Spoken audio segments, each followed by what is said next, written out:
개뇌생의 경우에는 변제 기간이 기본적으로 3년, 즉 36개월이죠. 심지어 서울회생법원 같은 경우에는 20대 청년들에게는 주로 24개월이나 30개월 정도로 변제 기간을 줄여주기도 하고 있는데요.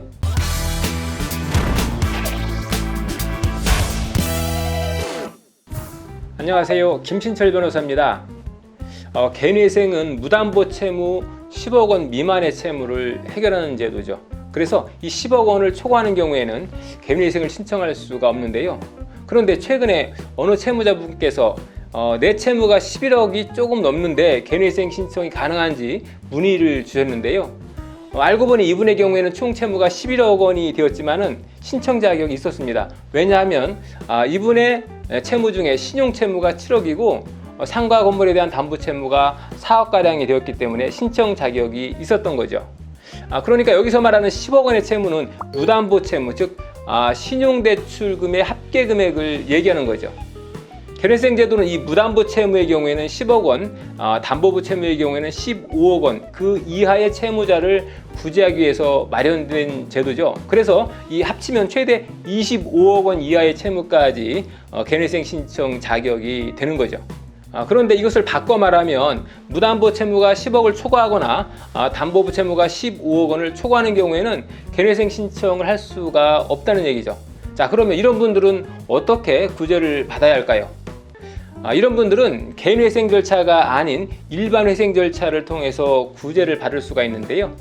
그래서 오늘은 이 소액 채무자들이 주로 신청하는 개뇌생과 고액의 채무자들을 위해서 마련되어 있는 일반 회생의 차이점에 대해서 한번 알아보도록 하겠습니다. 우선 가장 큰 차이점은 이 일반 회생과 개뇌생의 신청 자격 요건에서 차이가 나는데요. 개뇌생은 무담보 채무는 10억, 담보부 채무는 15억 이하가 가능하다고 했죠. 하지만 일반 회생은 그 이상의 그것을 초과하는 고액 채무, 이를테면 수십억이나 수백억의 채무도 해결할 수 있다는 그런 차이가 있습니다. 물론 이 채무가 높다는 얘기는 그만큼 채무자의 신용과 소득 역시 비례해서 높다는 얘기가 될 텐데요. 일반 회생은 그래서 이 직장인들보다는 주로 사업을 하시는 분들, 특히 병원이나 대형 약국을 운영하시는 분들이 많이 신청을 하고 있습니다. 소득이 많은 분들의 경우에는 이 신용 채무만으로도 10억 원을 초과하는 경우가 상당히 많은데요. 이런 분들은 개뇌생이 아닌 일반 회생을 신청하셔야 합니다. 사실 이 일반 회생이라는 법률 용어가 따로 있는 것은 아니고요. 이 개뇌생과 구분해서 고액 채무자들이 밟게 되는 회생 절차를 통상적으로 일반 회생이다라고 칭하고 있습니다. 그리고 또 다른 차이점은 이 회생 절차의 인가 요건에서 차이가 발생하는데요. 개뇌생 절차는 오직 법원의 결정만으로 사건 절차가 진행이 되죠. 그래서 채권자의 결의나 채권자의 동의 이런 것은 필요가 없습니다.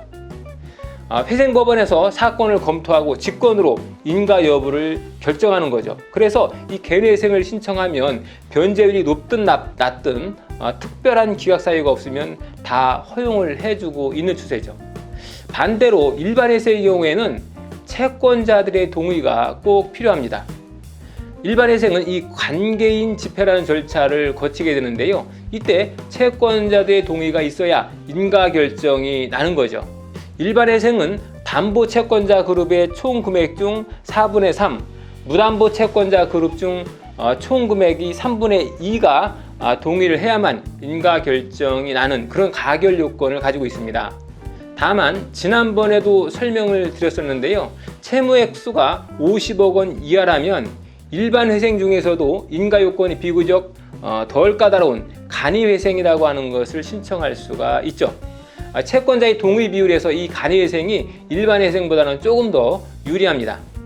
이 간이회생은 의결권을 행사할 수 있는 회생 채권자의 의결 총액의 2분의 1 동의와 의결권자의 과반수 동의만 있으면 인가 요건을 충족하게 되는 거죠. 그래서 이 간이회생이 일반 회생보다 조금 더 완화된 인가 요건을 갖고 있는 제도다라고 보시면 되겠습니다. 자, 그리고 다음으로 이 변제 기간에서도 이 두 제도 사이에는 큰 차이가 있는데요. 개뇌생의 경우에는 변제 기간이 기본적으로 3년, 즉 36개월이죠. 심지어 서울회생법원 같은 경우에는 20대 청년들에게는 주로 24개월이나 30개월 정도로 변제 기간을 줄여주기도 하고 있는데요. 물론 재산 가치가 많아서 이 청산 가치를 보장하기 위한 경우라면 부득이 최대 기간을 5년까지 늘릴 수 있지만, 그렇다고 해도 개인회생 절차는 이 5년을 초과할 수가 없게 됩니다. 그러나 일반 회생의 경우에는 변제 기간이 10년으로 정해져 있어서 개인회생 변제 기간보다 상당히 길다는 차이가 있습니다. 보통 개인회생의 경우에 실무상 매월 한 번씩 변제금을 납부해서 3년간 36개월의 변제금을 납부하는 것으로 변제 기간을 짜게 되지만, 이 일반 회생의 경우에는 1년에 한 번씩 납부해서 10년간 총 10회를 변제하는 것으로 이 변제 기간을 짠다는 점도 차이가 생기게 되는 거죠.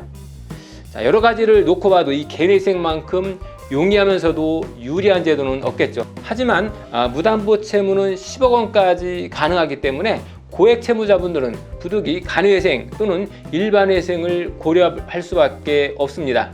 오늘은 10억 원을 초과하는 고액 채무자가 구제받을 수 있는 일반 회생 제도를 이 개인회생 제도와 비교하면서 알아봤습니다. 김신철 변호사였습니다. 감사합니다.